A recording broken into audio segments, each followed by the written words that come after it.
So we'll get started. Do we have any announcements? Do we have Rodney around, or is he gone today? Okay.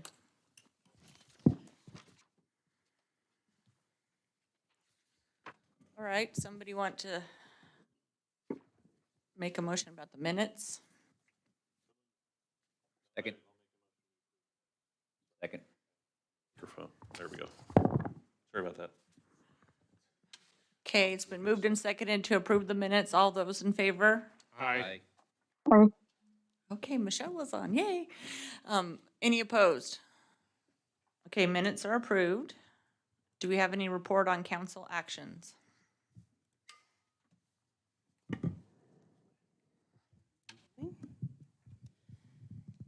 Okay, this is a long one.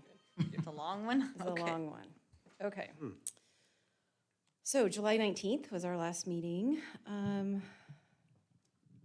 First one out of the box was a 3-hour public hearing. It was annexation and zoning to RS6 for the Spyglass Ridge subdivision. If you remember, that came before you on May 25th.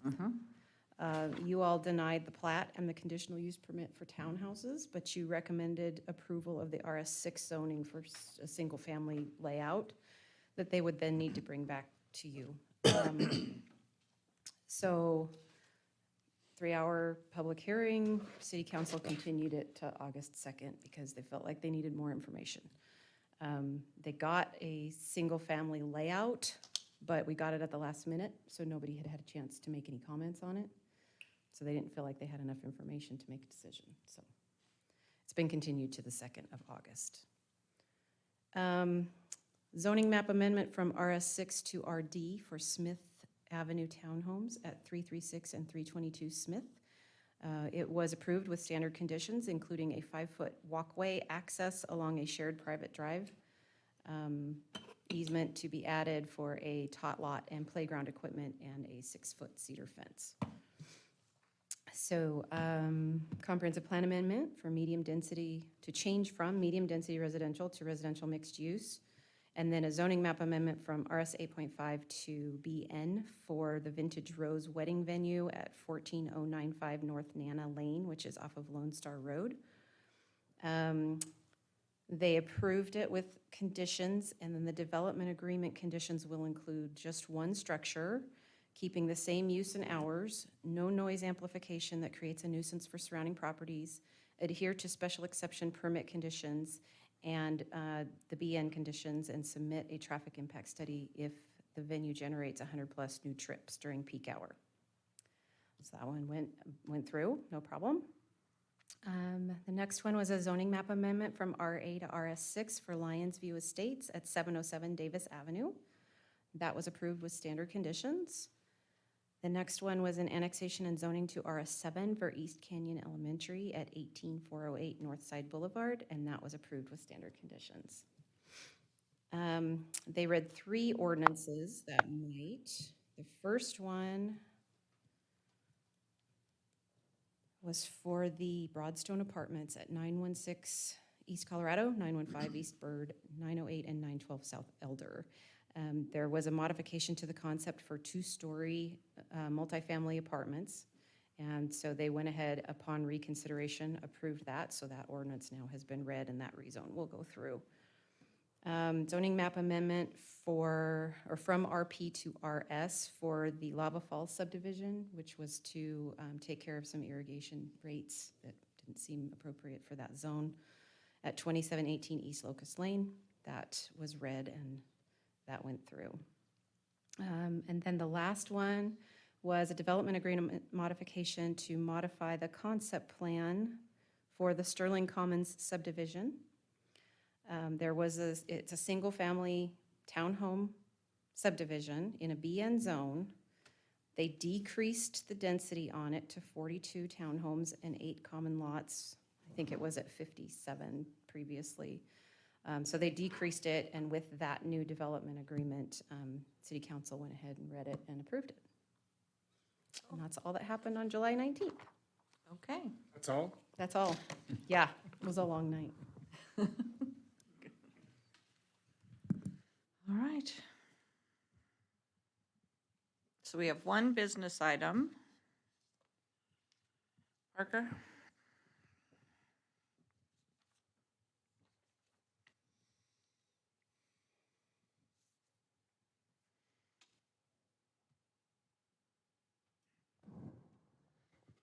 Thank you, Madam Chair. The action requested is for a 6-month extension of a conditional use permit for a multifamily dwelling in a BC zone. Originally called Wiley Apartments, 9926 West Sand Hill Drive for James Wiley. The project, the CUP, first of all, was set to expire July 27th. They have submitted design review application June 30th. They've gone through a conceptual plan review meeting on the July 23rd. So those things have taken place. They just haven't submitted any permits at this time, nor had design review approved yet. They stated they had difficulty getting plans drawn for the project, requested a time extension. So the action would be to approve or deny that 6-month extension request for the conditional use permit. I'll stand for any questions. So Parker, they're in the process now, I guess, design review, conceptual plan review, it's all going on, so they have plans now, it looks like. Correct. What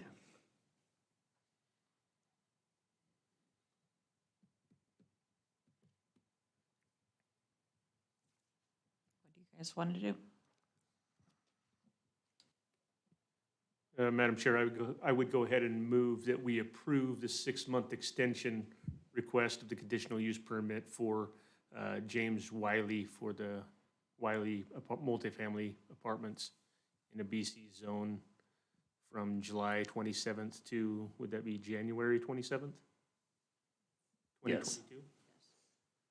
Second that. It's been moved and seconded to approve the 6-month extension. All those in favor? Aye. Any opposed?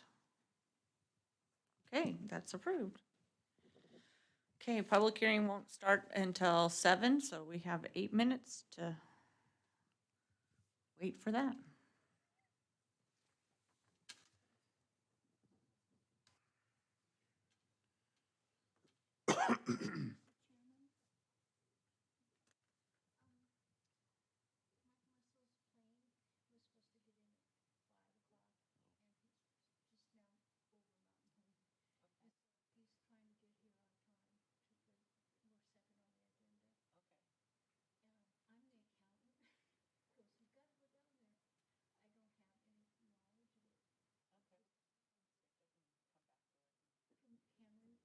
Move it to last.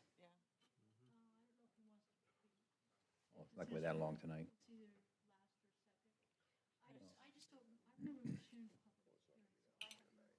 Okay. Let's find out what.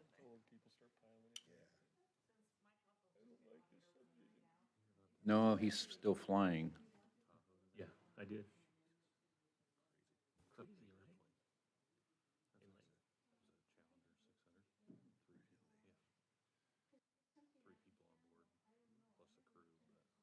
He's not gonna get here by, he's not There's gonna no get here in chance. time. They burst into flames, right?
in late.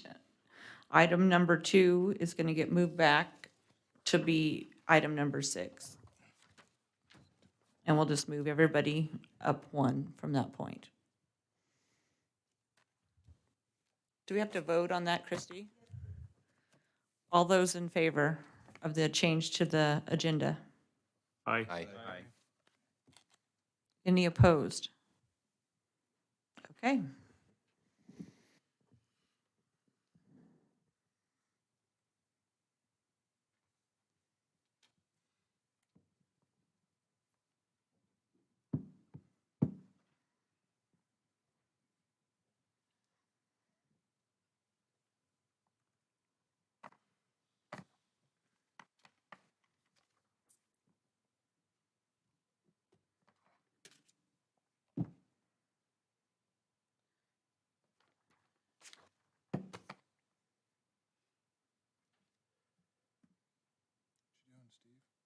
Hmm?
Item number 1, do we have the applicant here? Come on up.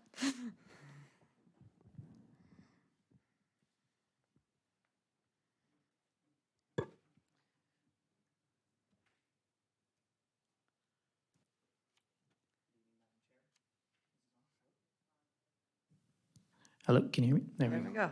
Good evening, Madam Chair, members of the commission. My name is Devin Robnett. I live at 2340 South Garland Street. I've got a prepared set of notes here, so if you catch me looking down, just checking on my notes, make sure I don't miss any points here. As stated, my name is Devin. I live a mere 1.7 miles from the site at Greenhurst and Southside. I'm a native Idahoan and have been a real estate agent and developer my whole adult life. I sold my fiance the home that we live in less than 2 years ago, and I never imagined that in less than 2 years, the home value would double on the property. To keep up with the rising home costs and the hoops borrowers have to jump through for home ownership, multifamily development is a helpful relief for this constantly appreciating market that we are experiencing in the Treasure Valley. I've been part of 4 multifamily developments in the last 6 years, and our development team prides itself on providing products that will remain in great condition and add to the value of the surrounding communities and help home prices increase instead of decrease. Our last few developments have been designed with upgraded finishes that are durable and designed with the tenant in mind. The exteriors are designed with modern color schemes and stone finishes, while the interiors are outfitted with durable quartz countertops and high-performance luxury vinyl plank flooring. The 60-unit site was designed with a comfortable number of units that offered the required parking as well as, being designed with adequate landscaping to provide a buffer between the passing travelers and condensing with the irrigation lateral. The congregation of the commercial amenities near the proposed site of the property are poised for medium-density residential. That is effectively designed and allows for adequate parking. The Nampa City staff had indicated that they had wanted a walking path along the Elijah Drain barrier. I don't have it shown in my design here, but we have already met with Nampa Meridian Irrigation, and we've already received their land use change application. We've been briefed on the process of what it takes to get a walking path according to the Nampa Bike and Ped Path Plan. And we will be working diligently with the irrigation district to provide the requirements that they have for that pathway. The first 30 feet of the landscaping from the top of bank will be treated with herbicide and mowed continuously, and the remaining 20 feet of the easement will meet the city's outlined plan. Our civil engineer, CK Engineering, has prepared numerous land use change applications and is prepared to handle this process and will help us get through the application. With the design requirements of the site, we noted and confirmed with the city staff that we were not required to provide any amenities and instead chose to maximize the landscaping on the north property line. With the current shape, topography, and current improvements that are along the south side of the development that were completed 15 years ago, it made it difficult to fit in some amenities. Keeping the future resident safety in mind, we felt it was best that we not add amenities on the frontage of our property as to keep residents away from busy roadways. We will be able to potentially squeeze in some additional amenities in the south center of the property, but the concern is we want to keep children and residents away from the lateral. We did note that Maplewood Park is roughly 3/4 of a mile to the west and is available via sidewalks and paved trails. You've also got access to the Nampa Stoddard Trail, which offers access to other amenities in Nampa. As a native Idahoan, I've seen the growth in the area and it very much excites me. But we know that some of the small town Idahoans don't want to see their city grow without being properly checked. We're excited to see this town grow into a medium-sized metropolitan. The goal with this property is to provide sustainable growth that the residents who have lived here their whole lives can support. I believe our project meets the minimum use standards as outlined with Parker Bodley and with Christy Watkins. That's all the notes I have here. I'll concede the rest of my time and I'll stand for any questions. Okay. We'll probably have some questions at the end for you. Perfect, thank you. Thank you.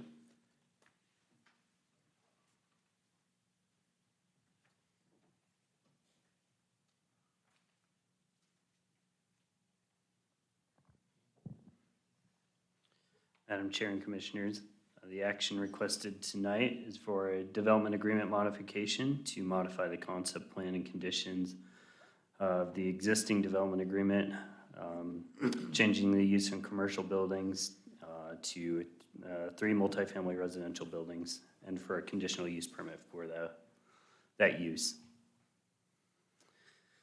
Total size 3.09 acres. The existing zone is BC. Surrounding land uses to the north is Canyon County. Those are single-family home and some commercial lots.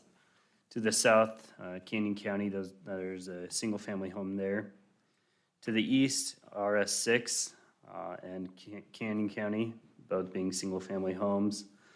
West is BC, and that is retail and services. Available utilities, water and sewer are both available and have capacity. Pressure irrigation is available nearby, but will need to be extended to this property to service it. The future land use map designation is commercial. I apologize, the slide, I forgot to change that one. It is commercial. The history on this, property, in May of 2006, the west half of these parcels were annexed in Zone BC with the development agreement. In November of 2006, the eastern portion was annexed in Zone BC. Different ordinance, same development agreement. That development agreement, this development agreement would be changing that, the previous one on the entire 4 parcels. The concept plan and architectural renderings will be removed. The current conditions will be removed, those that are commercial related, and the other requirements on the current development agreement include the design review. Being that this is in a BC zone, design review will be required, and it is multifamily, so it would be required doubly. Conditions recommended by various agencies and concept plan would be added. Any conditions that you would like to add as well would be included in the development agreement. The current concept plan is shown here. The red area is the 4 parcels in question tonight. The left portion is what has been built or is planned in the future. On the right side are the renderings. This is the proposed site plan for the development, 3 separate buildings. I won't cover that as the applicant has gone into that.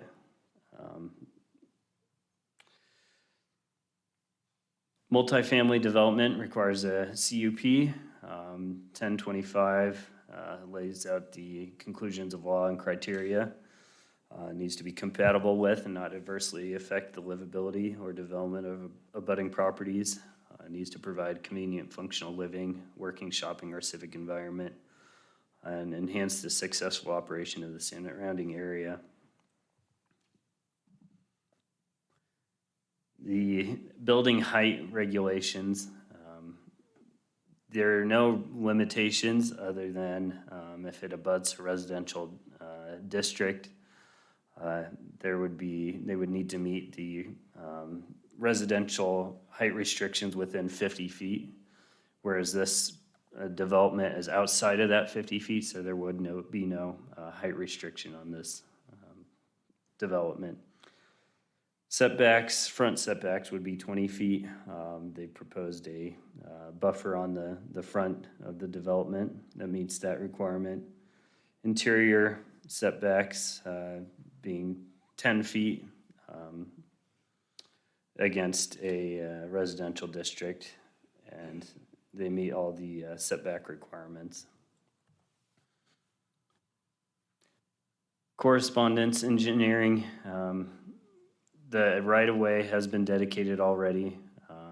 Frontage improvements already exist. There's an access that exists currently, should be utilized for the development. The big question on this is the public pathway, which we've had some correspondence with parks and some outside correspondence with citizens as well. The parks had indicated that there is a master agreement to include the pathway easement within their the Nampa Meridian irrigation, so that can be all within their 50-foot easement. The fire department, the fire station number 3 is 2.8 miles away, 6-minute response. Police is 4.02 miles away. Compass gave some statistics, housing within a mile is just over 3,000. Jobs within a mile is 660. That's a ratio of 0.2. Jobs to housing, nearest public park is 0.5 miles, grocery store 2 miles, nearest bus stop is 1.8 miles. Nearest schools, elementary schools 1 mile, middle schools 0.6, and Columbia High School is 2.3 miles away. The future land use map designates it as commercial, which in the comp plan supports small scale commercial uses within proximity to residential developments. The land use, surrounding land uses, it's all surrounded by, some commercial to the north and west and residential to the east and south. Most of the surrounding parcels are in the county right now. So the future development will be guided by the future land use map, but they will be residential in the future. The city zoned subdivision to the east, there's a common lot used for stormwater that abuts this development, which would give some buffer to that residential development in this multifamily. The public interest, the housing would be a benefit as it increases the housing stock for the city. I won't go into the right-of-way landscape buffers required. Amount of parking will be calculated 2 spaces per unit plus ADA required spaces. The applicant stated there's no amenities notated on the proposed plan. They'll be required to do design review. The development agreement would include the approved layout as well as design review conditions. And any that you would like to add to that. I've included conditions of approval recommended that are in your staff report and a potential motion for you. And I will stand for any questions. Any questions for Parker? Yeah, Parker, I'm just trying to get my bearings here, but just south of that is an enclaved piece of property. Is that where that current development is going in, or is it further south? The Mossy Creek is further south, yeah. Okay. Mhm. Okay, we'll go to public hearing. We have Devin on here as before, so we've already got to hear from you. Is nobody else has signed up to speak on this? Is there anybody in attendance that would like to speak for the proposal? Against? Undecided? Okay. Any questions for the applicant? Is there a traffic study required in this development? There is no traffic study required.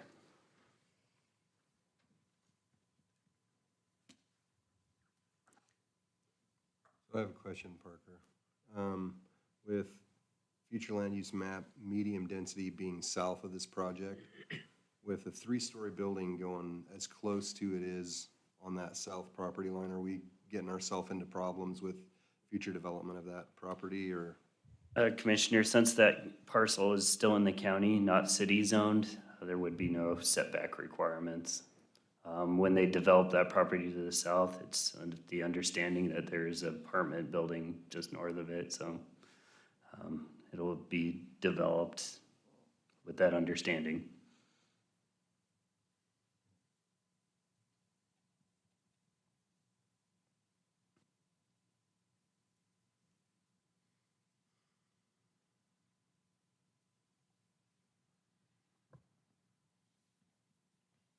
I would entertain a motion to close public hearing.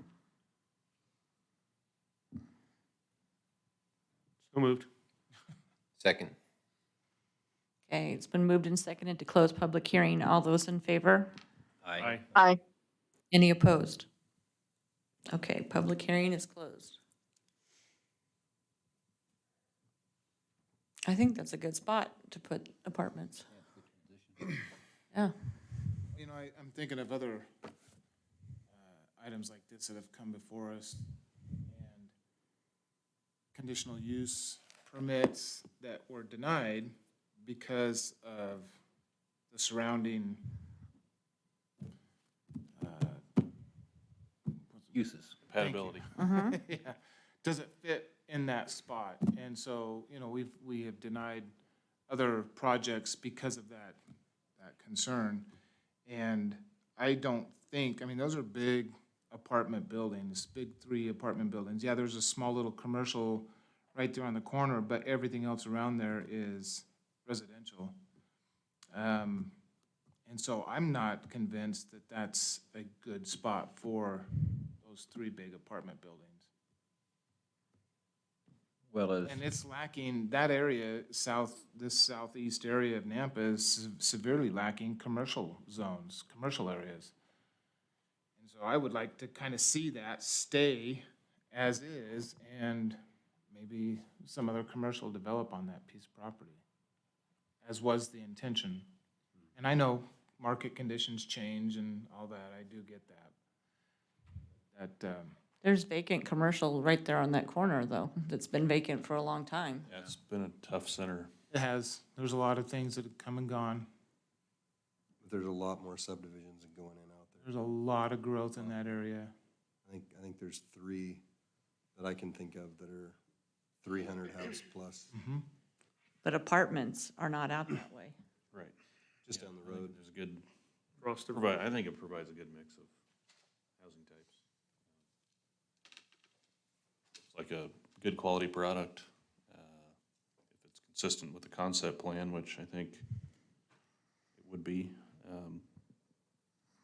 in that land in the north being vacant, I mean, they're going to see what's there. They want to build homes, and somebody doesn't want to be in the shadow, as they always say, then You got a storage unit just south of that Yeah.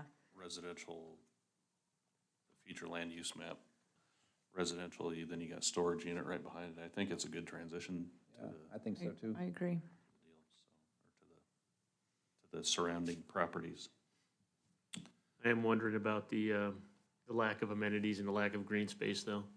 Yeah, You know, and that was what a that's red gonna run flag up for me as against soon when as it you gets said to that. city council. Yeah. With the And it park, seems like they've, you know, maximized the building product, but at the expense of open space, green space, amenities. It is a You conditional can use say, permit. you can say parks are close, but there is no sidewalks out there. There's not, there's just Okay. not. I mean, I live out there and I know for a fact that there is no sidewalk connectivity at all, so. So I don't know, I mean, I think, I lean towards, I'm with some of these people, I think it's a good fit. I mean, it's very insulated there on 2 sides to kind of, it's a good spot to put it. But I think I would probably put a condition that there has to be some kind of amenities and green space added. And, you know, they can figure that out in their concept, I guess. Are you talking about something like tot lots or something? Yeah, something. I more mean, for and adults? that's what they're saying, right? They want to protect the children and keep them away from the drain or keep them away from traffic. Well, you know, we've got to find a space to put them, you know? We can't just say, stay inside all the time, so. And how that looks, whether it's a green space for adults or kids, it doesn't really, sure. I don't think we need to necessarily define that, but there needs to be something. And I think that the, you know, council has made that clear that that's something that they make a priority. And so I think we'd be foolish to think if we send it up there, they're not going to, you know, do that themselves, so. True. What's the percentage, do you remember what they're looking at? 15? I don't remember. I don't. Exactly what Parker, do you know what percentage of green space they're, they've discussed.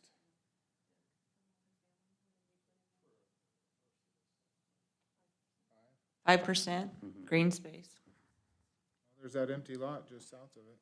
Yeah, and I think what they're gonna find is, it'll be difficult because the number of units they have and trying to fit all the parking in, you know, so I would be surprised if they didn't have to eliminate some units or something just to accomplish it, but again, that's something that they can figure out how they wanna do it, but. You sound like you got a good notion going on there. No, not necessarily, I'm just still saying what I think. Madam Chair, when we do make a motion, the CUP will be a recommendation as well as the development agreement because they're going together to city council. Okay. Helpful. So if I did the math right, that's 6,730 square feet of green space. Not that I'm a math guy. Someone might want to check that. Just a real estate person. There's no numbers in real estate, is there?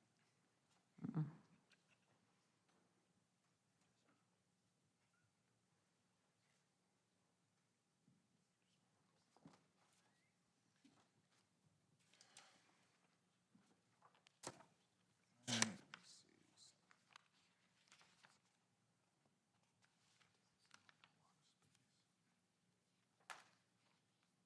The green space, you don't count like required landscaping, right? The green space would be calculated as qualified open space, so it wouldn't include landscape buffers or drainage.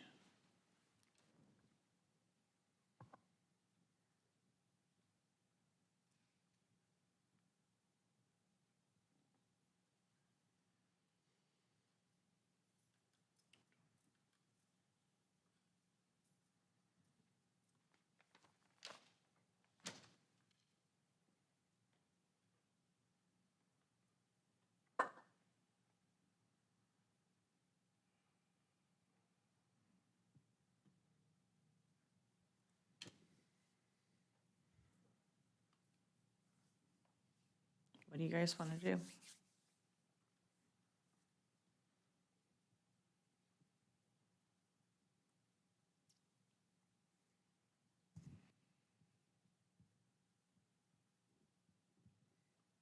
Well, I don't want to be here all night, so I'll make a stab at this.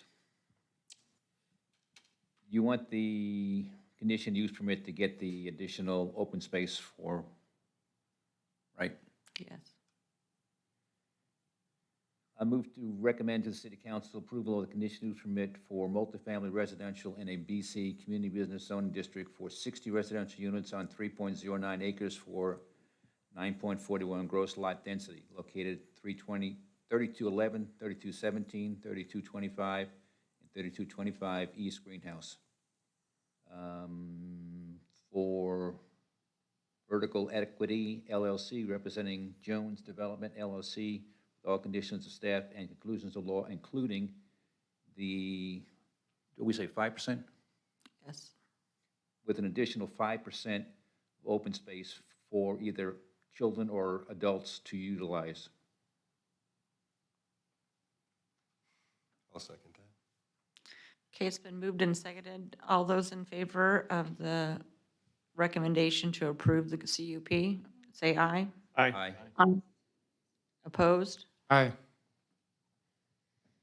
Okay, and then we have another motion to do.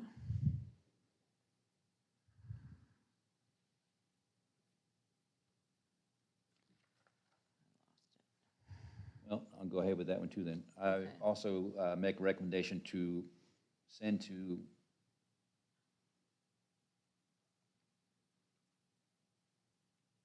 City Council for the approval of the development agreement modification to modify the concept plan Exhibit B and conditions of approval Exhibit C of ordinance 3631, change the use from commercial buildings and associated parking lot to a concept plan for 3 multiple-family residential buildings for 60 residential units on 3.9 acres for 19.41 gross density, also located at 3211, 3217, 3225, and 3255 East Greenhurst. For Vertical Equity LLC, representing Jones Development LLC, with all conditions of staff. Second. Okay, it's been moved and seconded to approve that. All those in favor? Aye. Any opposed? Aye. Okay, that will go on to city council. Do I have to read my CUP notice thing because we didn't approve it? No, it's just recommended. Right, okay. All right, thank you. Okay, we're skipping item number 2. We're going to item number 3, zoning map amendment from GB1 to IL. Do we have the applicant?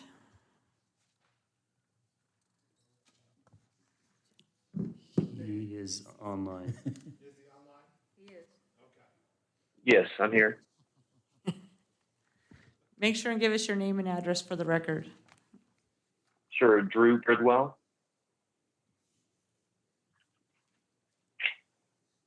And your address?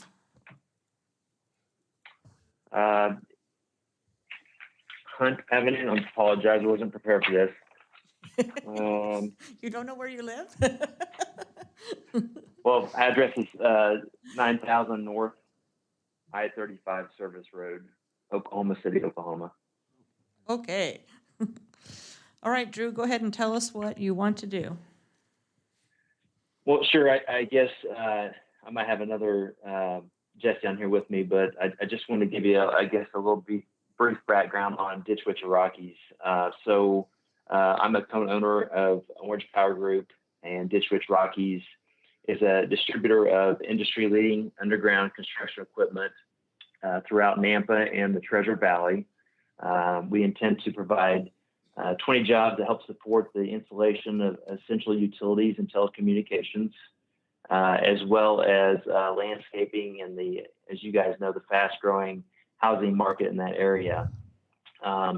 With that, in order to be a leader in our industry, which we have for the last 40 years, we have to provide first-class service, and with that comes top-notch facilities. In the last 6 years, we've built over 5 facilities in several different states: Oklahoma City, Tulsa, Salt Lake City, and in the process of building in Denver. So that's what we're about.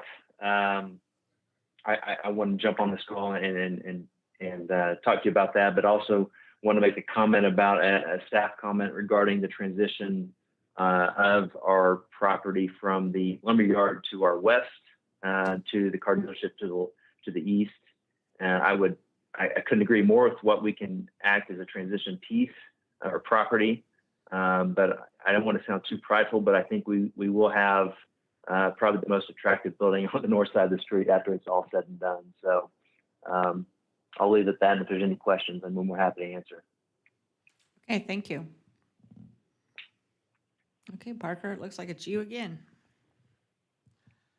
Thank you, Madam Chair. The action requested, zoning map amendment from GB1 to IL zoning district, and including a development agreement.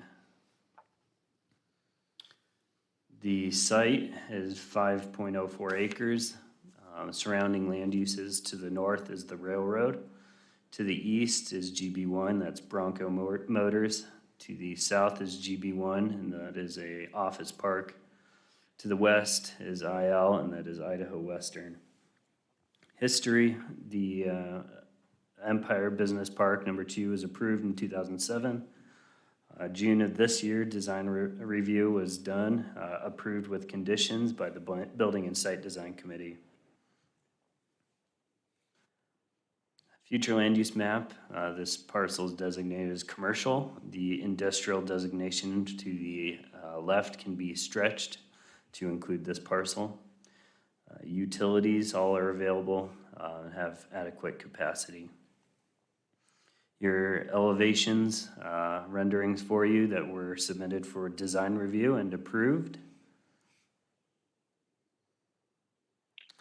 Here's the site plan that was submitted with that design review as well. The left zoomed out, the right is zoomed in. The rear yard will be fenced in. The front will be used for parking and display areas. The light industrial zone, a large variety of uses are permitted either by right or conditionally.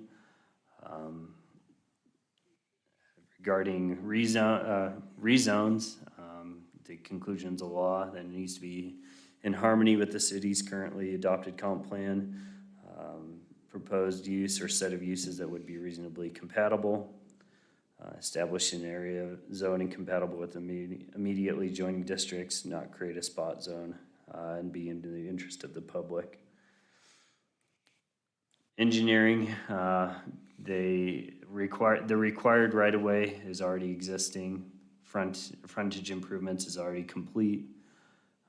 Pretty easy with that one. There was a letter submitted by Diane Chacon of Century Development Group LLC. That was included in your packet. Some of the highlight notes from that. They stated a heavy equipment dealership and rental location with garage is not appropriate use in the GB1 zone. The surrounding land uses are Class A office and medical office space that was developed in conformance with GB1 standards, and tenants moving into that had expectations of those standards.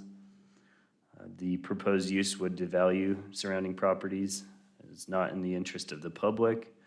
The GB zone establishes a high-end gateway to the city, and it is in the best interest of the public to preserve that vision of the Gateway Business District. The future land use map is currently commercial, but the industrial can be stretched, and the IL zone would fit within that designation. Regarding industrial land, this would increase the stock of industrial land, and it has been stated by the city of Nampa that that's of interest. The land uses surrounding the between the industrial use to the west and the car dealership to the east, it could be viewed as a transition between those two uses. You would need to consider the office park to the south in the evaluation as well. The development agreement that would be recommended is for design review. This project has already gone through design review, but if it were to end up not being built, then the development agreement would have that condition that they do development agreement if another project were to come in. Recommended conditions of approval are those in the staff report. Pretty simple. The rezone potential motion is there for you, and I will stand for any questions. Parker, I have a question. The letter that that lady wrote, how much credence should we put into that? I mean, she's stating facts that it is GB Gateway Business now, and we have considered light industrial in other parts of the city. Why couldn't they move this to there? That is the request for you to consider. But a lot of times when we do these kind of things, the city has a objection or a warning, or, you know, we don't want, this is not what we're trying to do. We're trying to keep it for GB1 or whatever. Commissioner, from the staff perspective, it is able to be done by the code with your approval. And that's about as much input as we can give you. Got it, Parker. Which do we have more of, IL or GB1? IL, yeah.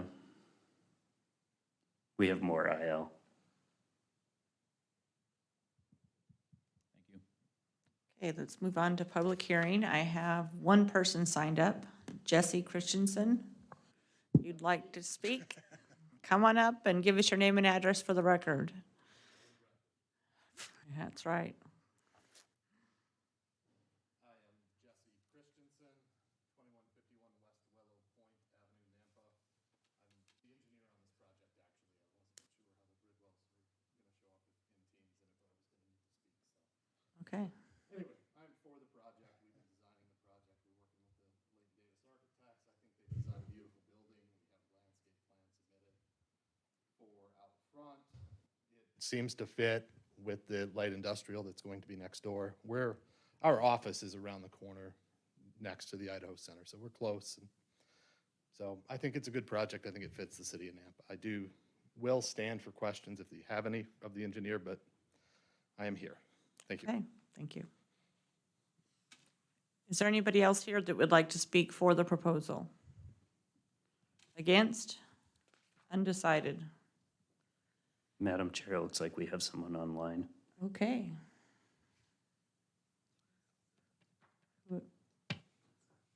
Who is? Teresa C. Teresa, if you'd like to speak on this, give us your name and address for the record and tell us your story. My comment was that you couldn't hear the gentleman at the podium for this one. Okay. I'm actually waiting for for number 2. Okay, Thank you. thank you.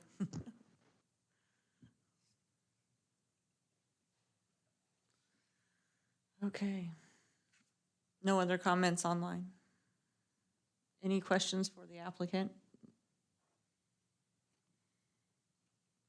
I'd entertain a motion to close public hearing. So moved. Second. Okay, it's been moved and seconded to close public hearing. All those in favor? Aye. Any opposed? Okay, public hearing is closed. Well, it sounds like most of you guys are leaning to approval, and I'm undecided, so I'm not gonna make a motion. So this is a concern that I have, and I'm glad you brought that up, because, you know, we need more industrial. I mean, there's nothing, you know, industrial land, zones, all that kind of stuff, so we definitely need that in the city. But one thing I'm also thinking about is we have very limited GB zones, and we're not gonna get any more. And so I am concerned about some of these properties in these GB zones that are moving to light industrial. I'm not opposed to this. I think it's a great building. It's a great concept. I think it would fit well there. I'm just concerned about the rezoning our GB districts into light industrial, because there are other areas where we have IL. IL Plenty of already IL. established and zones established, because once that, It's gone, is gone. and the lady who submitted that letter is right. I mean, GB zones are designed to be welcoming and kind of high development and welcome to the city and that type of kind of put the first face on this community as people are traveling through, so that's my concern. Mine too. I agree with what you're saying. Although when I look at this building, I don't really see an industrial building. It looks more like a retail building. Great-looking building. I guess the question, is there really a need for the rezone for the use to staff? And is it just because they're renting and selling equipment? Can you do a CUP? Probably not. Commissioner Van Acker, so in the GB zone, we only have one classification for implement sales. This technically qualifies as a medium to small implement sales facility, but we don't categorize it that way in our use schedule. We just have one category for implement sales, and it's not allowed in the GB zone. So they have to go to IL to make it allowed. And for this situation, there is no CUP, correct? Correct, because it is listed allowed. as an item in there as not allowed in the GB, we can't make it allowed by a CUP. All right. Yeah, you know, I still think it's a great-looking building, and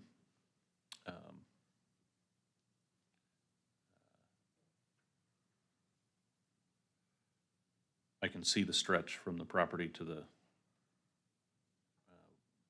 west there. I mean, that's been there for years. I think my dad built the original building back in 1890 or something. Better be careful. He's not listening. No. You know, I think, in the car dealership to the east, I think it's gonna fit right in, and it's not gonna be a nuisance, but I'm a proponent of industrial property. I think, it's gonna be a good fit in the neighborhood. It's gonna be a good value for the community. Yeah, and I think if you look at it from a perspective of what it is directly next door to, it just fits. Yeah, it's hard not to take that into account when you got dealerships all around. But to the southwest, immediate southwest, there is that those medical offices, and they showed up in force with Edmark when they wanted to expand that lot too. Yeah, I was kind of surprised we didn't have more of them here tonight. didn't have any of them here tonight. And it's all gonna be paved too, correct, by looking at the site plan? Yeah. Well, as long as all those trees in this rendering are there, that'd be great. Anyways, I don't have my motion. I'll go ahead and make a motion that we recommend approval of the zoning map amendment from GB1 to IL, zoning district and the development agreement in order to build a Ditch Witch of the Rockies equipment dealership and rental location for the equipment or implement sales, large or heavy equipment land use category at 0 East Hunt Avenue for Drew Bridwell, representing Orange Power Group LLC, with all conditions. Second. Okay, it's been moved and seconded to approve the zoning map amendment. All those in favor? Aye. Any opposed? Aye. Okay. Goes on. That was a tough one. All right, public hearing item number 4, preliminary plat for Locust Lane subdivision.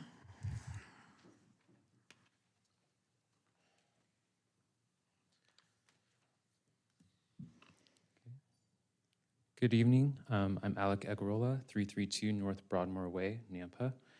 I'm Alec with TO Engineers. I'm a land use planner representing here on behalf of Lance Thewson and the preliminary plat for Locust Lane subdivision. I'm joined here by Zane Craddock, our engineer, also with TO Engineers, and Lance Thewson himself, the owner and developer of Locust Lane subdivision. And I'd like to thank Christy for a great and comprehensive staff report for tonight, and the upcoming presentation that she has, and for her time. And I also like to thank the Planning and Zoning Commission for your time and space to hear us out tonight for Locust Lane subdivision. And with that, I kindly request approval of our preliminary plat. So looking here is the vicinity map of Locust Lane subdivision. Inside that red cloud is where it's located in southeast Nampa, off East Locust Lane, between Southside Boulevard and South Happy Valley Road. And kind of zooming in onto the existing zoning, the intent to keep the zoning of RS 8.5 is shown here. There's no intent to change the zoning. We're just sticking with the preliminary plat application. And this shows that there's RS 8.5 zoning, which is our current zoning for our project, to the south of us for a project that's currently in construction, pretty large subdivision down there. RS 6 zoning to the north, that subdivision is also in construction, and RS 8.5 zoning to the west. These are larger properties that are in the zoning, but not necessarily land use to that specific zoning. And to the east is county parcels, and those county parcels are all like 4.5 acres or less. And so this shows that we intend to complement the existing zoning and land use in this area. And looking next is the comprehensive plan map for the city of Nampa. This area is zoned as medium density residential. And with RS 8.5 zoning, it does meet the intent of medium density residential. So the summary of the land use here, we again are going to retain the RS 8.5 zoning. It does complement the surrounding area land use and is much less dense than the max density allowed for RS 8.5, as you'll see with our site plan. And this is for us to be a respectful neighbor to the county properties to the east and also those larger properties to the west. And also this does fit well with the transportation in the area. There's low impact for the transportation that will be proposed from these housing. And the engineering staff with the city of Nampa has shown in the staff report that a traffic impact study is not required because it's well below that threshold. And so our proposed request does meet the intent of the city's zoning and comprehensive plan. So this is the site plan for Locust Lane subdivision. It's about 12 acres, 18 total lots, 14 of which are buildable, 4 common lots. And then all of those 4 common lots is landscaping, as shown there with trees, shrubs, and greenery. Lot 3 on this site is an existing home that is to remain. It's about a 1-acre lot. And this home will abandon the well and septic on site as is required once it's connecting to city utilities and after construction's finished. And the average lot size is about 1/2 acre, but when you take away that existing home, it's about 15,000 square feet. And the average, or the gross density is about 1.19 units per acre, and the net density is about 1.5 units per acre, well below the threshold of RS 8.5 zoning. And again, to kind of respect those neighbors adjacent to us. And again, we are intending to hook up to city sewer and water and pressure irrigation. The staff report shows that these utilities are available adjacent to the site or within the vicinity. And going off the landscaping, Lot 1C is not only for landscaping, but be a storm retention basin for all the storm water for the streets and lots on site. We also have a dedicated right-of-way along Locust Lane. It's 50 feet as required by the city engineering. And also, it shows, it's kind of hard to see on the site plan, but we have dedicated 10 feet of pathway for the Reidenbaugh pathway and East Locust Lane side path. And we have shown additional right-of-way and gave it to the city for potential extension of East Steel Court, that southern cul-de-sac on the eastern side of the properties for future extension if need be. And then our main access, South Oak Ridge Avenue, is in alignment with an existing intersection there for the subdivision due north. Just limits the number of intersections on Locust Lane, as that's a pretty busy road. And that's favorable for planning and engineering purposes. It's hard to see here, but the New York Canal is on the southern edge of the property, and then the smaller canal just to the north is the Reidenbaugh. There's pretty big canal easements there, and our development's intended to stay out of that easement. And that concludes my presentation for you guys. Again, we kindly request approval of the preliminary plat of Locust Lane subdivision, and I thank you for your time again. Got a question for you. Yes. On this, if you go back to the plot map or the site plan, oh, sorry. That's all right, I'll just hold it up. This one right here. There's this part of the property that kind of juts off of, to the east. It didn't look like it was included as far as the platting or the plot. What, is that gonna be utilized at all, that piece of? Yes, Madam Chair, Commissioner Kirkman, we do intend to plat that part. It's basically not buildable because of those canal easements, so it's kind of a weird area. We do depict a possible private bridge that could provide access to that weird shape of property there between. Doesn't it land right just east of that bottom cul-de-sac? Just east. Yeah, that land way over there, Yeah, that it's weird kind of sliver. weird shape. Yeah, it's basically unusable because it's all within the canal easement. So the only usable space would be directly south of the property between the two canals where that kind of proposed bridge, if we need it, is used. The intent is not to build there right now, but we are leaving that option in case someone down the road wants to build there. Thank you. Christie?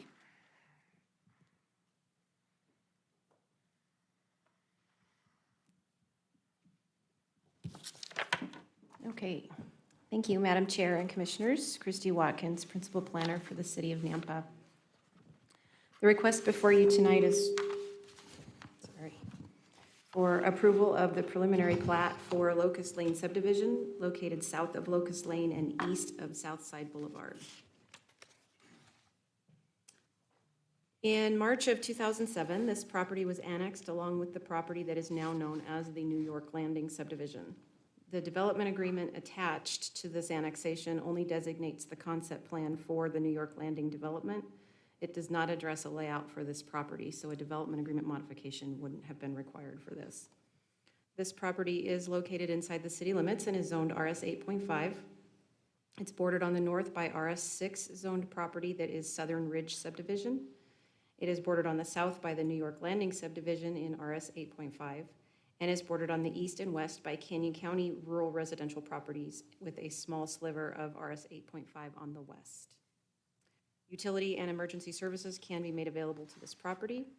The fire department has indicated that it will be located 2.9 miles from fire station number 2 with a 7-minute response time, and police has indicated that it is located 5.4 miles from the nearest police station. So preliminary plats are approved by you. This is the applicable regulation if you need to refer to it. The correspondence we received was from some citizens, Herb and Joyce Lewis, regarding traffic, school overcrowding, water capacity, increased taxes, respect for longtime residents, moratoriums on future development, and that developers going forward should front the costs of services for schools, roads, and law enforcement. We also received the standard comments from the building department, the parks department, from code compliance with some weed issues, Nampa Meridian Irrigation District, the police and fire departments, and the standard comments from engineering. Locust Lane subdivision will be comprised of 11.8 acres, proposed to be platted into 14 single-family lots with 4 common lots. The recommended density that is set forth in the comp plan is 2.51 to 8 dwelling units per gross acre. This project proposes 1.19 dwelling units per gross acre. So while it doesn't necessarily meet the range of density in the comprehensive plan, 2 things: it was existing within the city in this zone prior to the current comprehensive plan's adoption, and the proposed density could be seen as being more compatible with those surrounding rural residential properties. The proposed development is slated for development in conjunction with the RS 8.5 zoning. So all master lots must exceed 8,500 square feet in area. The smallest buildable lot is proposed at 9,851 square feet. And all lots demonstrate the appropriate lot width and depth. So as the applicant noted, 50 feet from the section line of East Locust Lane is required to be dedicated to the city. The landscape plan has been reviewed by city staff and appears to be acceptable. Any changes to the planting detail that is listed may be needed, that may be needed will be requested at the time of the final plat.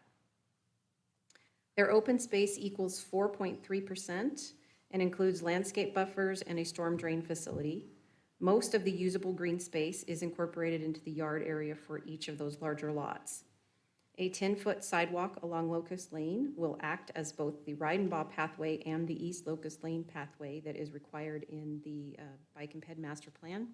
As you may remember, we've had a couple of different annexations and projects going on Locust Lane, and we have chosen to divert that 10-foot pathway to Locust rather than along the Ride-and-Baugh, because there's some subdivisions, some county subdivisions in between that go to the center line of the Ride-and-Baugh, so we know that there would always be a gap there.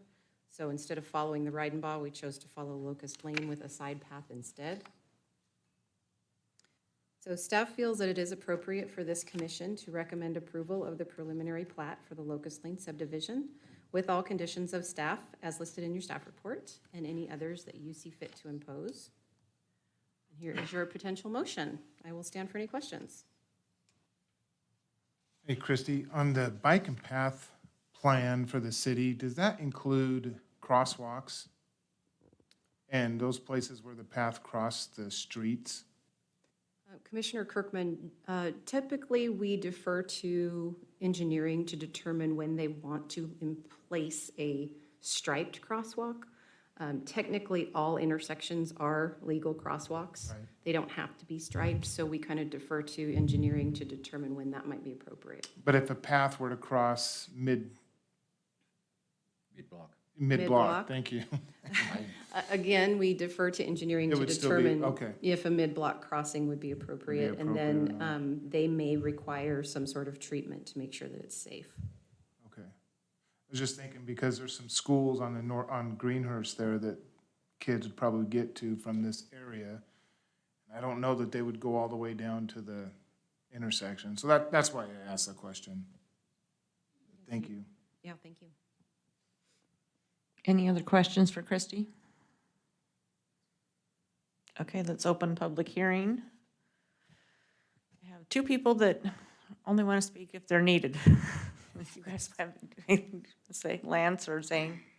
Okay. Is there anybody else here that would like to speak for the proposal? Against? Undecided?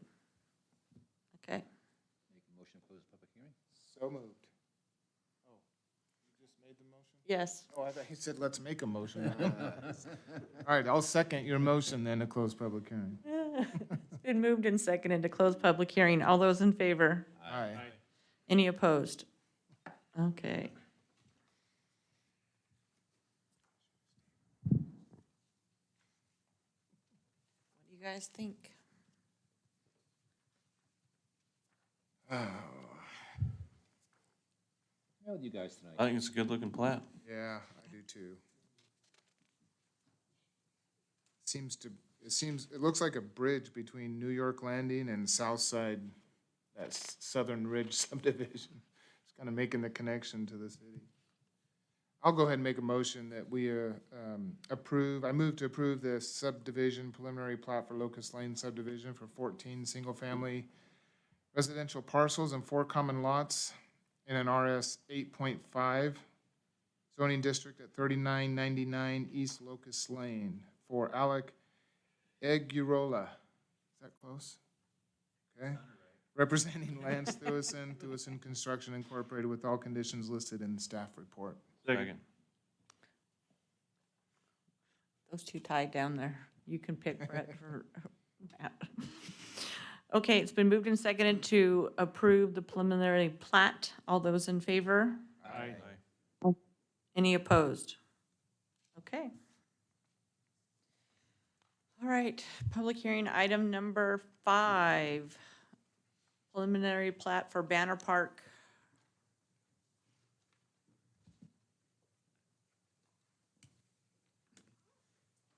Good evening. For the record, Jaden Schneider, 3625 North Carr Lane, Garden City, Idaho. I'm here on behalf of Larry Jacobson with Banner Park LLC, representing him tonight.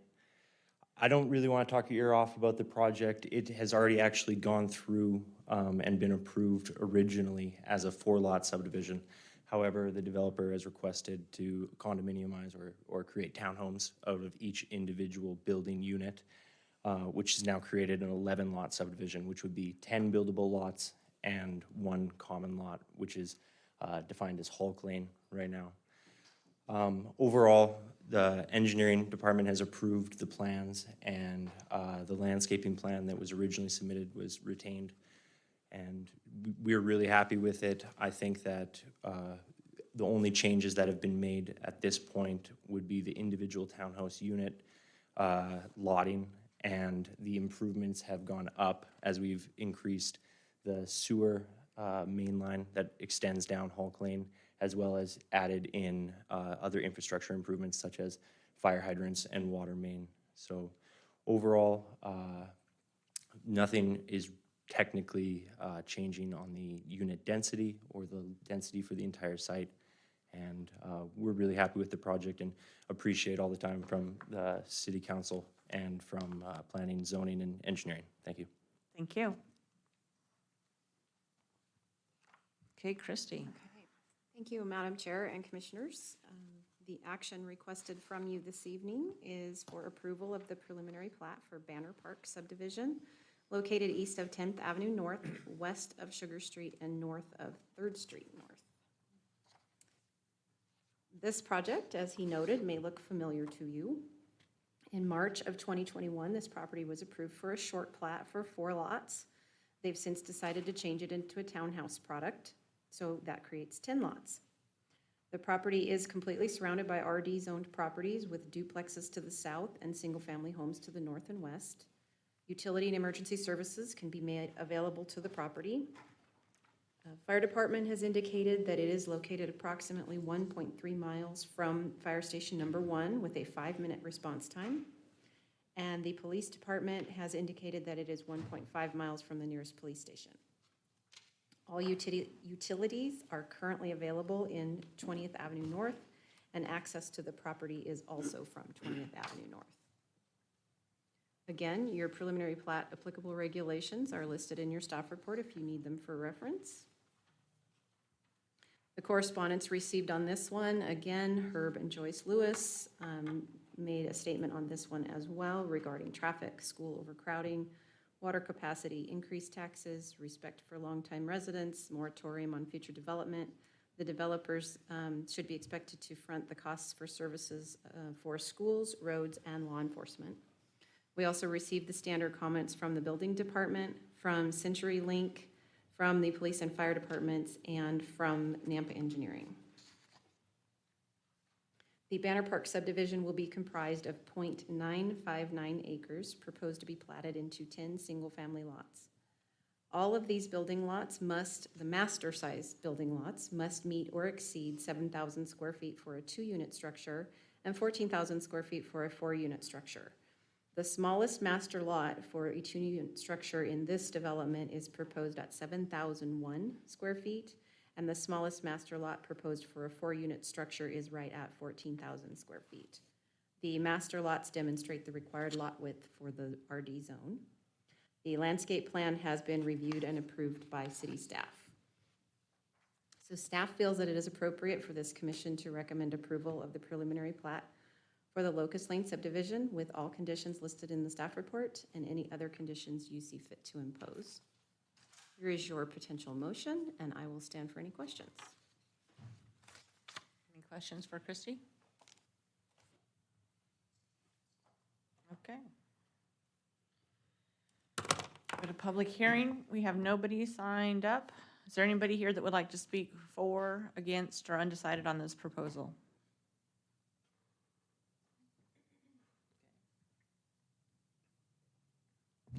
Make a motion to close public hearing. Second. Been moved and seconded to close public hearing. All those in favor? Aye. Any opposed? Okay, public hearing is closed.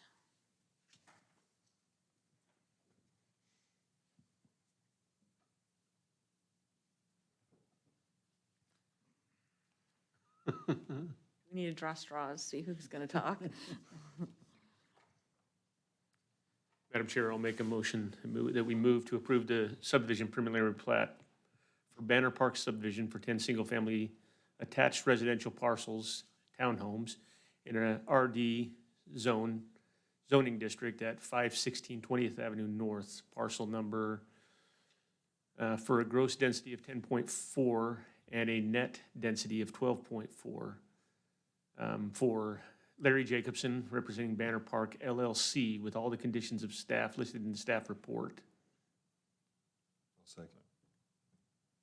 Okay, it's been moved and seconded to approve the preliminary plat. All those in favor? Aye. Any opposed? Okay, that goes on. All right, now we're to number 6, conditional use permit for auto and truck repair business. We have the applicant here. Come on down.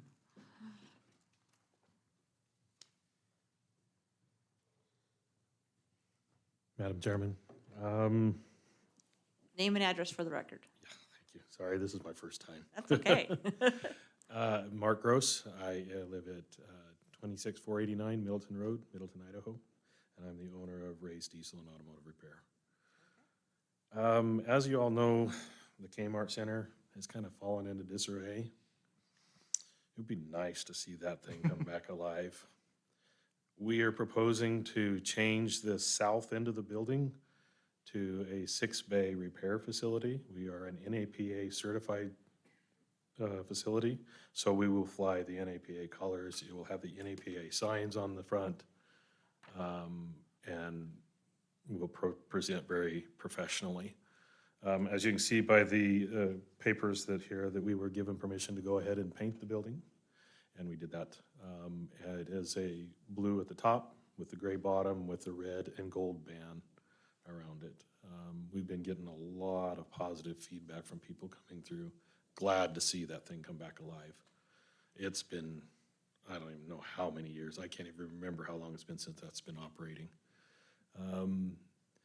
You know, by taking that into the building, it also does open up a few retailers that are considering the location, and they didn't consider it before because of that section of the building. What's a retail guy want with a repair shop? Just to be clear, when it says truck repair, that's not semi-truck, that's diesel pickup repair and pickup repairs. That's probably about 90% of what we do. There's a lot of them in the valley, and there's not enough repair shops. We are heavily loaded and we need the extra space to repair them. So we would like to put this in this location and bring that thing back to life. It's kind of been an eyesore for a while. We're proposing to take the 7th bay and turn it into an office and a storefront, as shown on the plans. I think they're in here somewhere. I'm not sure if my plans are there, but we want to turn that 7th bay into a storefront. It will be glass, where the door is at now will be glass, and very professional. The garden center, that used to be the garden center, we will turn that into our holding pen for the vehicles. Considering that some of those vehicles, you get diesel pickup, there's a little bit of money there. We got to protect them. So while we have them in our custody. And then what used to be just a little piece of the storefront, we're going to use that just as storage. So we would like to ask if we can change the permit from what it's currently as a retail to a repair facility. Thank you for your time. And What do I you- stand for questions. Yeah. What are you gonna do to screen the vehicles out in that storage We're area? putting in the slats, the privacy slats through the fence, you slide them down through the fence.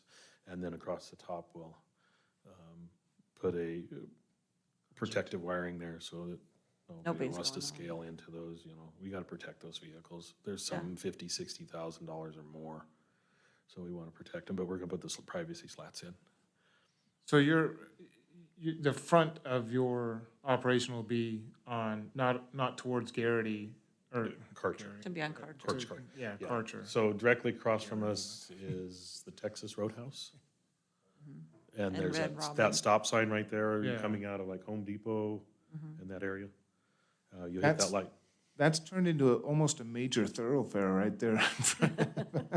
I honestly wonder if I'm jumping out of the frying pan Yeah. into the fire. Well, and that Stoplight was right gonna be there, my though, question. that- Yeah, which there's is that awesome. stoplight, which is handy, and I admit, I've used it many times. Is that gonna still be open, or is that gonna be open for traffic to Oh, use? yeah. I had asked permission and it was actually considered private property, but what I thought we would do is where those vehicles are coming through the old parking lot, where Yeah. it cut across there, we put in a please don't block, to where if any vehicle's coming off of the area, turning right and then wanting to turn left into Because it our dips facility. right and comes up, they'll Yeah. be sitting there waiting. Well, there's about 2 cars and then a small space. We'd ask, I mean, you can't enforce that, of course, but you could ask that, if you put it in there, most people will stop behind it. And then the vehicles coming off of the road and then making a left into the facility would be able to turn through the traffic there and it wouldn't cause a disruption. Of course, that right off the sidewalk to where the fence is at, that's a fire lane that will stay wide open, so that there's no restriction there. Of course, then you have those weekend car lot sales that come down and use that spot. They actually use towards Sherry's. We're considering the grand opening as a combination, as a car show. There looks like they may be having a car sales there at the same time, and then do a fundraiser for the food bank. Donate the proceeds to the food bank on the 28th if we get our approval. But, I think that area is gonna be positive. A lot of vehicles going through there. We have very high ratings. Being an NAPA service center, that means that we're all certified. And our work is warranted nationwide. So anybody using our services has that backup to them. Plus, we will be flying the NAPA colors, and the NAPA sign on the building, which has already been approved by NAPA. I had a question for you, Mark. Sure. On the fenced area, it's got 3 sides that are open. Are you gonna close in all 3 sides? Oh, yes, we're gonna close it all in. I need to privatize it and then that's more, no, yes, it's good for the city for us to do that, but that's a lot for the vehicles that are in there. You put a ever camera heard the saying, out of sight, out of mind? When you have somebody bring your vehicle and they're entrusting you with your vehicle, you need to protect it. We're gonna put cameras on it, motion detections, stuff like that. And again, all 3 sides will be privatized. There's one section on the backside that it looked like had been damaged, and so we're gonna have to do a little bit of repair there. Because it's, you know, it looks like somebody long time ago cut a hole in it, literally, and then they patched it up. But there's a little bit of repair there, but yeah, we'll put those slats down in it to where it privatizes it. Thank you. Thank you. Okay. It's Doug's turn. Good evening, Madam Chair, Commissioners, Doug Critchfield. Just a note on the front page here, this is not a recommendation to council, this is a decision approval or denial this evening. Also, the plans for the interior of the building are located on page 11 and 12 of your staff report, if you want to see the interior. A lot of information is already covered here. The comprehensive plan for this land use setting is commercial, for this site is commercial. This is surrounded by a BC zone, and all of you are familiar with its location. Public utilities are available to the property as well as public services, and the property is north of Karcher Road, which is the primary access to this site. This is a aerial view of the building from the south. And in regards to the regulations for this, the parcel, this has to do with the characteristics of the automobile and truck repair business, and that it will be compatible with the development of the abutting properties, and that will be in harmony in terms of scale, bulk, coverage, and density. And that it will provide a convenient, functional living, working, and shopping or civic environment, and that it will enhance the operation of the surrounding area. In terms of agency correspondence, we did receive the standard language from the Nampa Building Department. There are weeds on the property, and we've conditioned that those will need to be removed prior to final occupancy. The engineering division indicated that the building permit and plan review process will be required, and fire department does not have any concerns, but they will need to apply again for a building permit with the fire department review. The conditions of approval, are listed in your staff report, and any other conditions that the commission wishes to impose. And with that, this is a potential motion, and I'll take any questions. Thank you. Any questions for Doug? Okay, we'll go to public hearing. We have Mark signed up, which we've already heard. That's fine. Glad to see you're for your proposal. That's always good. Is there anybody else here that would like to speak for, against, or undecided on this? Make a motion to close public hearing. It's been moved and seconded to close public hearing. All those in favor? Aye. Any opposed? Okay, public hearing is closed. It's good to see that building start. Yeah, that's what I saw the new paint job the other day, and I said, wow, somebody bought that? Wow. You couldn't have picked a better spot either. That's I drove by today and noticed that it was painted and had to turn around just to see the sign. I did too. What's coming? Yeah. This is awesome. I love it. Yeah. awesome. I will say that all the weeds have already been removed. Right.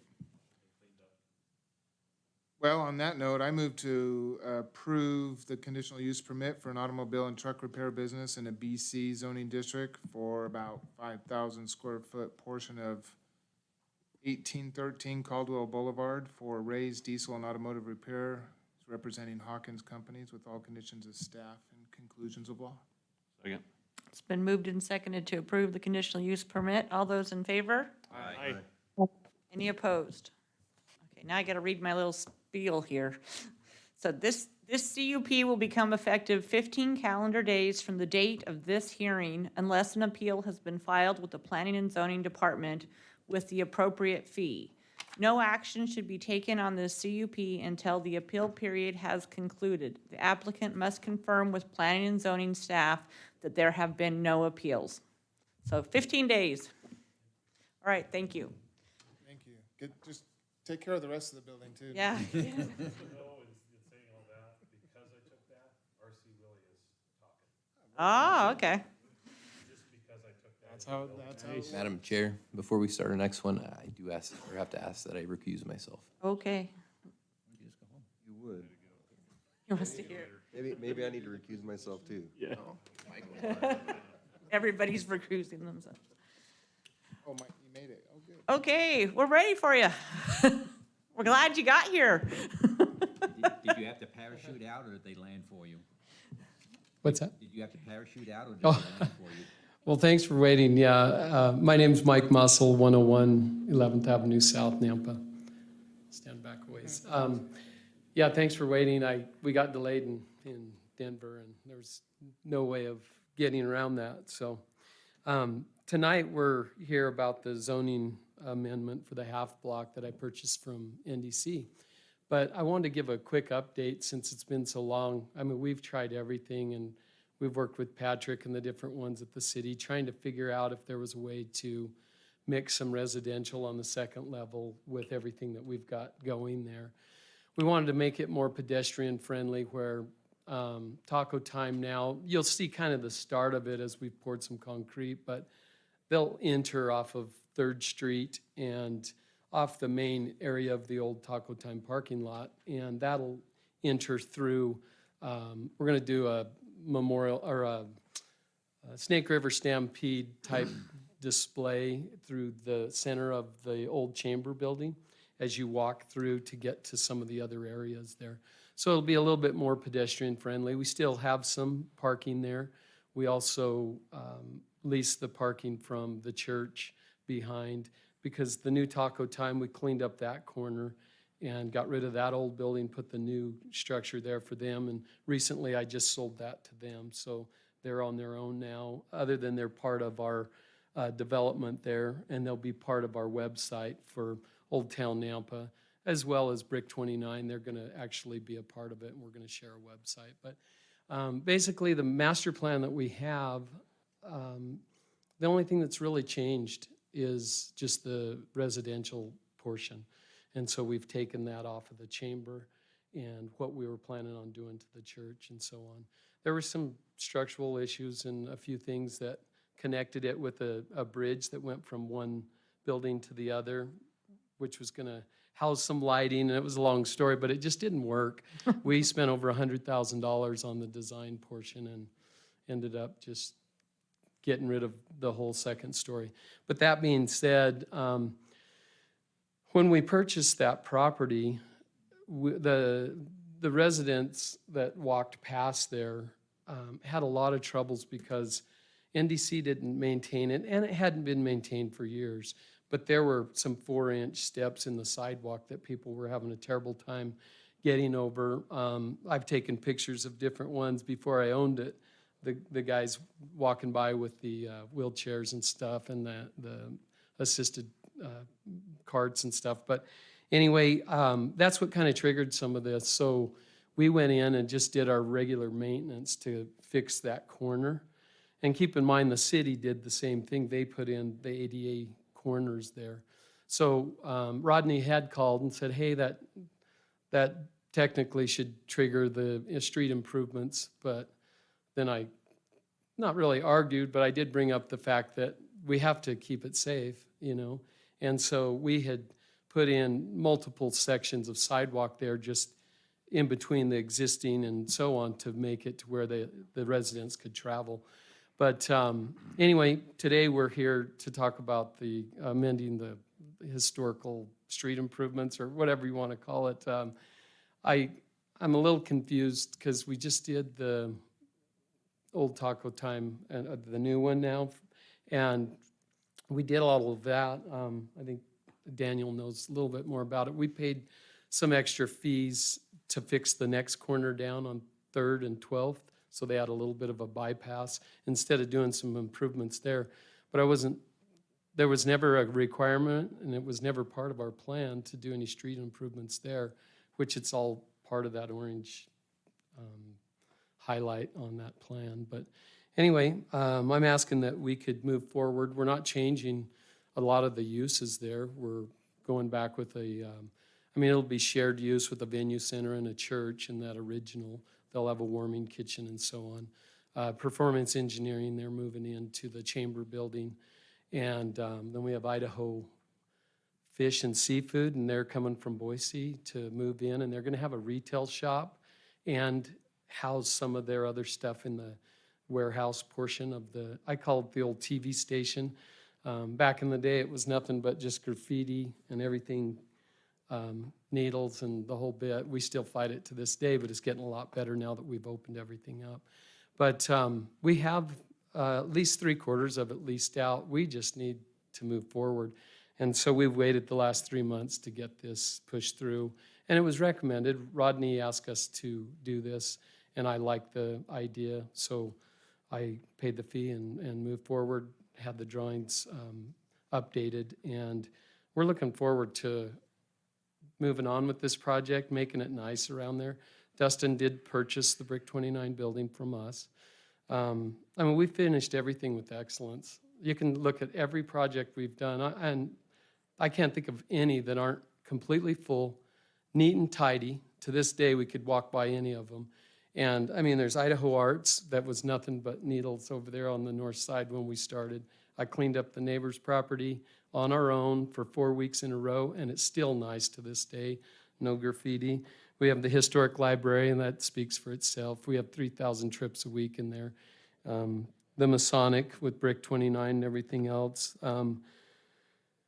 We have the old Boojak office corner there. That was an old gas station. I cleaned that corner up. McClure's Business Park, and it's spotless to this day. I've sold it just recently in the last 6 months. And now we're at the half block, and I want to do the same thing. But I do want to finish with excellence, and I'll do the same thing I've always done. And you can read stuff online and in the paper and bad-mouthing us, but I'm sorry. The proof's in the pudding. They can walk right by it. It's Dustin cleans up after himself and walks that property. I do it every morning, and I clean the bathrooms at the historic library every morning. And I walk the entire site. I pull all the weeds for the neighboring properties there because nobody takes care of those. You know, it's just houses, Quest or whatever, and they have no interest in taking care of it. But my goal is to make Nampa better, and this will be it's kind of in the heart. And I think we deserve to be separated from that. You come in the main entrance down 11th Avenue, and you turn, and you go around, and you go down 12th Avenue. And I did contribute to the next corner down. I don't know the exact amount, but it was in the thousands. And so I'm asking that this get approved tonight. I'll be here for any questions.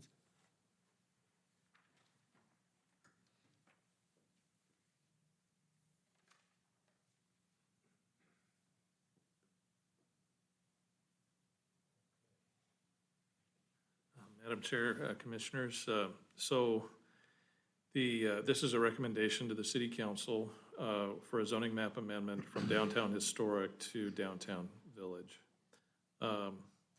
The comprehensive plan for this land use setting is downtown.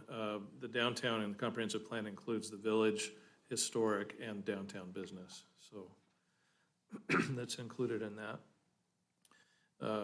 The planning and zoning history, this was rezoned to downtown to historic in June of 2005.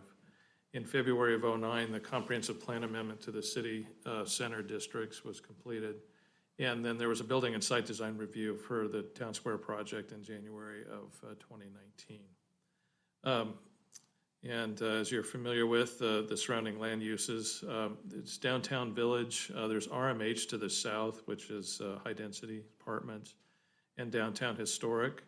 And there's also downtown historic to the east, and then the west is also single-family residential, high density. Of course, there's public utilities to this lot and public services as well. Excuse me. Here's an aerial view of the site. The difference in the issue this evening is the downtown streetscape requirements, and so I just wanted to go over the difference between the downtown historic and downtown village streetscape requirements. There is a manual for the downtown historic. These are the elements right out of the manual that are required. Excuse me for my mic, I'm sorry. Can we turn it down? Yeah, there you go. So there's a special sidewalk paving treatment and patterns, the 2 foot wide brick pattern adjacent to the curb. And there's also a coordination required in the street furnishings. You can see the type of furnishings that the city is looking for. And also a newsstand is recommended. And any of the building renovations in the downtown historic are required to go through the Historic Preservation Committee and the design review process. In the downtown village, the site design and development are required to be compatible with adjoining districts. So if this were to be rezoned to DV, any development would have to be compatible with the downtown historic and also be respective of the high-density zoning adjacent to this block. The lighting, landscaping, and other exterior features, they have specific guidelines. They're not as strict as the downtown historic, and they're not limited to specific types of street furnishings and standards that's required in the downtown zone. And just to note that the development, that again, anything that's bordering downtown historic is required to be compatible with a mid-20th century architectural style. Parking is also required in the downtown village zoning district, and Mr. Mussel is applying for a variance to go in front of the city council in order to remove that parking requirement to allow street parking, as is allowed in the downtown historic district. And then any building renovations are required to go through the design review process as well in the downtown village. As stated in your staff report, there are regulations, purposes, and intent, and the site design regulations for the downtown village. I won't review those this evening. I think we've covered most of it. And then the conclusions of law pertaining to the zoning map amendments. These are standard conclusions, that it's in harmony with the city. It would provide compatible uses, and that it would not create a spot zone, and it would be in public interest. The schedule of uses is also in your staff report. There are a lot of different uses that are available in the downtown village zone, both either by permitted or through conditional use permit. The signage is different in the downtown village than it is downtown historic. And so if there's a desire for signage that's different, that would have to go through a sign permit. The correspondence that we received on this, there wasn't, again, much from the city agencies. It was primarily the standard language. Appropriate permitting must be obtained.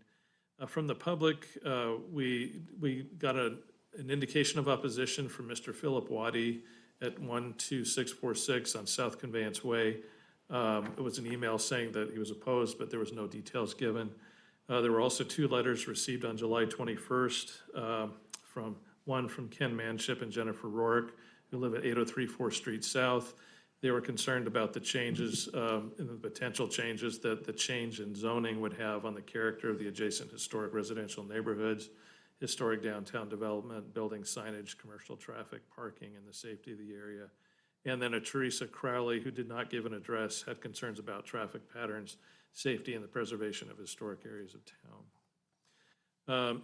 In terms of a staff analysis for this, again, this is stated in your staff report. There is, just a note, there is parking available at the parking garage across the street. That the area, the surrounding this block are historic, and many buildings in the area under historic preservation, as Mr. Mussel was just alluding to. The change of zoning would allow for development of this block to adhere to a different standard than a downtown historic, however, again, noting that it does need to be compatible. The comprehensive plan, as was mentioned, is the same. And the environmental issues, the properties are in downtown Nampa and impacted by street traffic, and that's typical of a busy downtown area.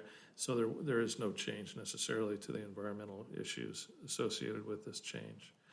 So the recommended conditions of approval are in your staff report, and the potential motion is before you, and I'd be glad to take any questions.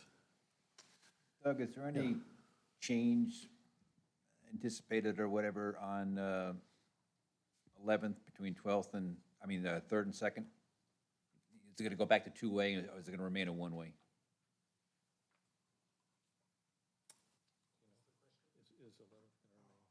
Say, we haven't heard from Daniel yet tonight. I think he had to earn his keep sooner or later, so. Madam Chair, Commissioner Kehoe, there are no plans to change the traffic pattern around the library at this point. What would make it possible to change it? The problem is that the volume of traffic that is there now would cripple the old system. Triple? Yes, Not triple, cripple. cripple.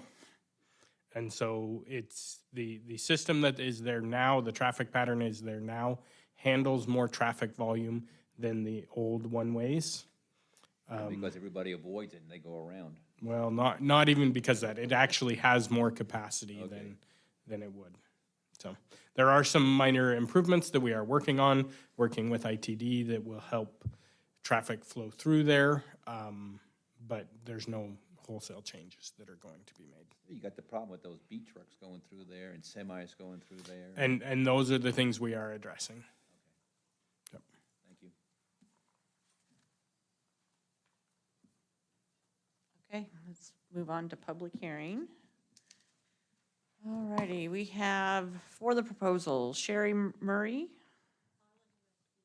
But you're on the record as being for, so that's good. Okay, we got Mike on here. Okay, against Ken Manship. You'd like to come up and talk for a few minutes? Give us your name and address for the record and. My name is Ken Manship, and I reside at 803 4th Street South here in Nampa. And I'd like to start, Madam Chair and Commissioners, thank you for this opportunity to speak. I have a prepared statement. So I would like to start by saying that we understand that Mussel's construction request is only to avoid some landscaping and sidewalk upgrades. That being said, if this change were to occur, they or future owners would have every right to apply for any permitted or conditional uses under the downtown village designation. As I have read the village designation, conditional uses include, but are certainly not limited to, automobile body and paint shops, repair shops, used car sales, parking garages, tire shops, including recapping, and unbelievably, machine shops. From what I can tell from the comprehensive plan, there is no plan to extend industrial zoning. That being said, the village designation does exist in this area, and it is already saturated with auto body shops, tire shops, used car lots, and other industrial uses.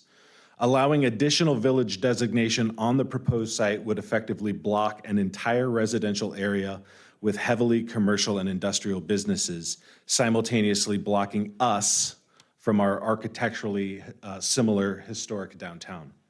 We ask that the commission consider denying the amendment and allow Mr. Mussel to continue on the project under the historic designation they started the project with. Thank you. Thank you. Is there anybody else here who would like to speak on this proposal? Yep, Madam Chair, I have Teresa C. online. Okay, Teresa? Hello. Hi. This is the one I was waiting for. My name is Teresa Crowley, and I live at 812 4th Street South.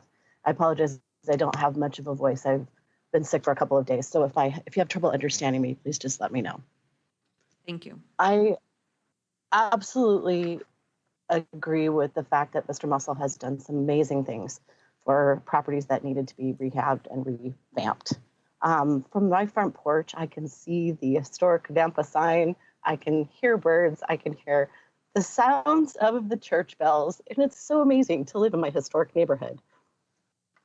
Knowing that they would be able to put a condo or high rise put in by someone later on, that once this designation has changed, again, I do apologize for my voice.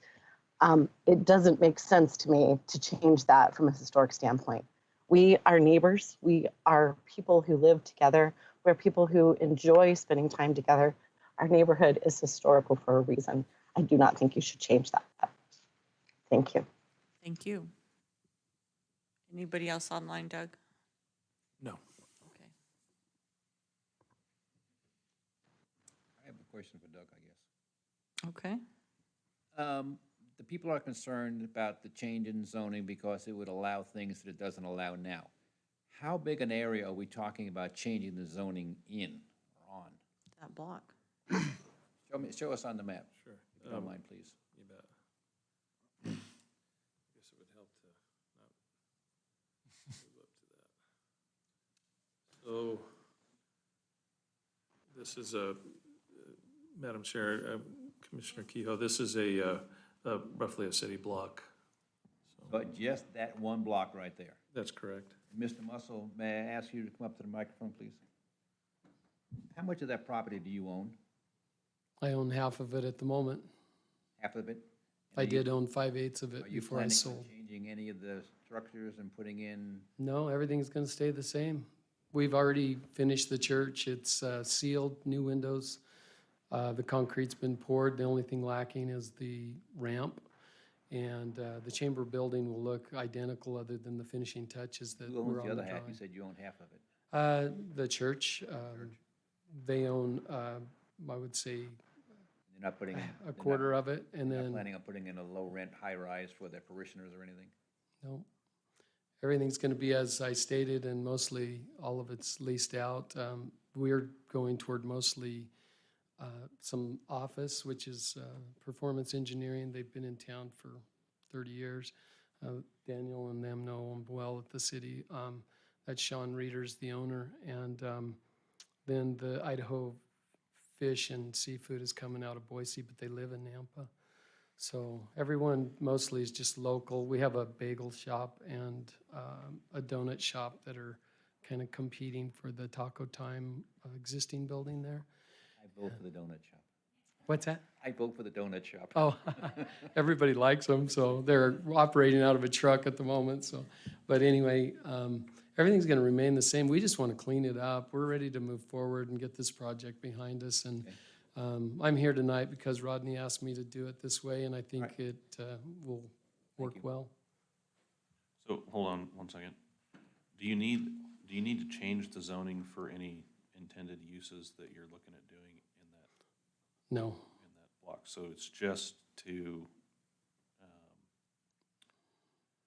bypass the landscaping requirements? Well, I think it's continuity too. I mean, if you drive down the road where they're trying to go in front of like Brick 29 and so on, plus there's some folks that live in the duplexes there. Don't have their name here handy, but they weren't interested in us putting the lights all the way around because those lights are not neighbor friendly. They shine, out more than the type that's in a parking lot are neighbor friendly that shine down. And so they were worried about those going up and down and around the corner there because there's residential right there. And it doesn't flow well. You come into Nampa, go under the underpass, you come in, you take the turn there where we paid some additional funds to make a turn lane there, and I think that's what Daniel was talking about, to ease the vehicles around. Most everybody going to NNU or whatever, they take that route and get onto 12th. We're kind of off the beaten path. I'm just trying to respect what the neighbors want other than these folks, and I get what they're talking about. Rubens Auto Body's there forever probably, and whatever. There's a lot of body shops, but there's nothing like that going in on our parcel, so. And you can even restrict that, I don't care, that's okay with me, We're not doing industrial right there. It's pretty well leased out. Thanks. Need to close public hearing. Make a motion to close public hearing. Could I ask one more question, please? Excuse me, Madam Chair. Sure. So nobody's really, Daniel says that people are not avoiding Fourth, and honestly, most of you folks that drive down Fourth to get to the council chambers are normally not even going 25 miles an hour. If you guys are going to on-street parking for this and not adding any additional parking, plus having it be where we're dealing with people speeding down Fourth constantly, there's no way that this isn't going to impact our neighborhood even more and negatively. So could the city council look at maybe installing another speed limit sign or possibly even speed humps or speed bumps to make that a little bit more safe and have us not become a thoroughfare for people avoiding the one ways? And thank you. Thank you.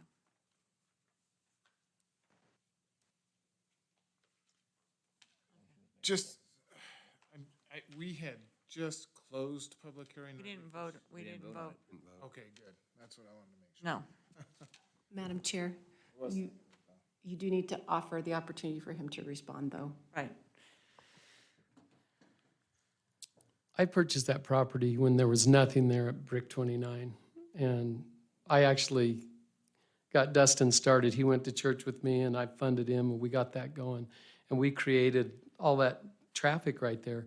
But we knew that the parking garage is there. And that parking garage is open. I mean, people just need to get used to using it. That's the bottom line. And I think that's going to happen as we develop right there. People are going to get more used to using that. As far as the traffic going up and down there, you're going to have to tell Daniel to slow down, I guess. No, I'm not, I don't know. But I get it. There are a lot of people that go through there, you know, and I'm not opposed to doing something with the speed bumps or lowering the speed limit or something like that. It's certainly a possibility. How much lower can you go? I don't know, but I think maybe just have to enforce it more with like a policeman here or there or something, I think. But that would- nonetheless, that's an engineering Yep. street type of a decision. Yeah, close public hearing. I closed it and we had a second and we did have had a vote.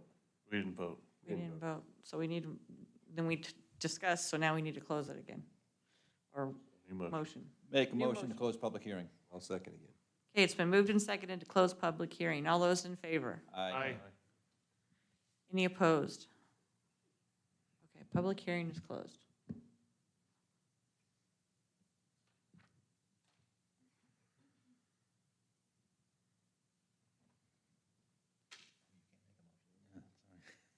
Adam can't talk. Yeah, Adam can't talk. He is mute right now. Well, since you guys are just sitting there like bumps in a log, I'm I gonna made a jump off motion that today. log. Been talking a little bit. And I move to recommend approval of the zoning map amendment from DH to DV in order to build the Old Town Nampa concept plan under the streetscape requirements of the DV zoning district at 309 11th Avenue South, 1015 3rd Street South, 311th Avenue South, 315 11th Avenue South, 323 11th Avenue South, 304 10th Avenue South, and 316 10th Avenue South. Let's see, where are we going down here? For Muscle Construction, Inc., representing what's Latimer Investments, LLC, and International Church of the Foursquare Gospel, with all conditions listed in staff report.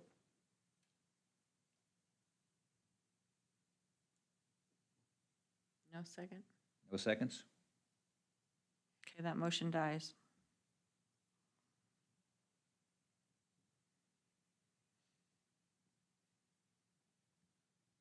We need more discussion? I guess I'm just a little confused. I mean, maybe not confused. Probably a lot confused.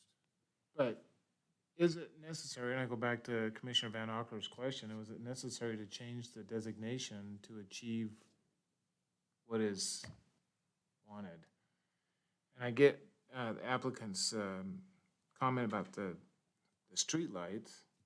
I do understand that.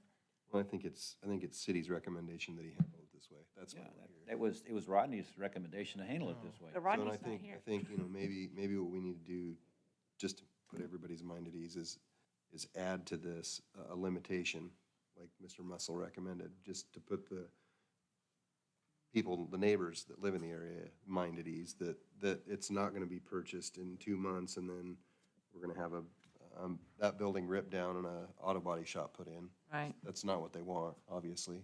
That's not what anybody wants. Could we even condition that, though? Oh, We yeah. restrict It's on the property. industrial uses Restrict in that industrial, area. Yeah. Yeah, Madam So Chair. industrial uses, but So again, that's pretty, I mean, there's a lot of what So- could be and couldn't be industrial use. we could limit it to what uses were allowed under the DH Designation. designation. So, Through a development agreement, yes. Yeah. okay. Yeah. And that way, nothing would change. Well, let me try this then. Madam Chair, I make a motion to amend my amendment to include a recommendation that we adopt the downtown historic allowed. Steve, I think we'd have to, We have to start over. I think what you have to do is you have to recommend or move that he'll have to enter into a development agreement with the city Okay. to do the BH. Go ahead. No, it's okay. I'm just saying. Go ahead. Yeah. Madam Chair, I move that we recommend approval of the zoning map amendment from DH to DV in order to build the old town Napa concept plan under the streetscape requirements of the DV zoning district at 309 11th Avenue South, 1015 3rd Street South, 311 11th Avenue South, 315 11th Avenue South, 323 11th Avenue South, 304 10th Avenue South, and 316 10th Avenue South. I didn't want to repeat all that. I know, right? For Muscle Construction, representing Self and Latimer Investments, and International Church of the Foursquare Gospel, with all conditions of staff in the staff report, but also adding that the owner enter into a development agreement with the city of Nampa to restrict further development on the site to only those uses which are allowed in the DH zone. I'll second that motion. Okay. It's been moved and seconded to approve the zoning map amendment with conditions. All those in favor? Aye. Any opposed? Okay, thank you. I think we got everybody happy on that one. Sorry, Steve. Hey, no, that's fine. Got the same.